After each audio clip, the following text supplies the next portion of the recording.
Paniknya keluarga pengantin lari menyelamatkan diri saat kebakaran di gedung Keiling Tower. Kebakaran melanda gedung Keiling lantai 7, Jalan Gatot Subroto, Kuningan Timur, Setiabudi, Jakarta Selatan pada Sabtu 15 Juli 2023. Saat kebakaran berlangsung, rupanya prosesi pernikahan tengah berlangsung di gedung Keiling lantai 5. Darwin menjelaskan dia dan keluarga tidak mendengar alarm dari dalam gedung tersebut. Namun, setelah melihat ada asap dan api, keluarga langsung lari berhamburan untuk menyelamatkan diri. Kita jam 10.45 itu, kita itu kan dibariskan untuk acara adat.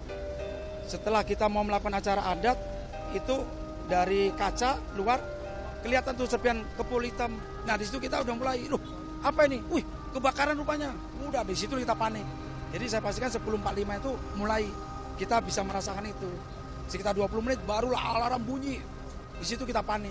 Tadinya tuh acara berjalan lancar aja. Pas alarm bunyi itu Bapak masih di ruangan? Iya, lantai 5.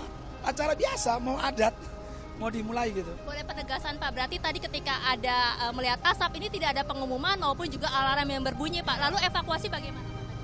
Ya, mulut aja ya. Woi, turun, jangan lewat lift. Lewat tangga manual aja. Nah, disitulah berebut. Situlah kaki keseleo lah segala macam. Jadi itu yang membuat kita itu jadi panik, ada yang keseleo segala macam gitu. Saat ini kebakaran di lantai 7 gedung Keiling tersebut sudah berhasil dipadamkan dan sedang dilakukan proses pendinginan. Sebelumnya, sebanyak 18 unit dan 90 personil dikerahkan untuk menjinakkan api yang membakar gedung Keiling Tower di Setiabudi, Jakarta Selatan itu. Kebakaran itu terjadi di Keiling Tower yang berada di Jalan Gatot Subroto pada pukul 10.14 waktu Indonesia Barat. Belum diketahui penyebab kebakaran ini. Jangan lupa subscribe, share, komen, dan like ya!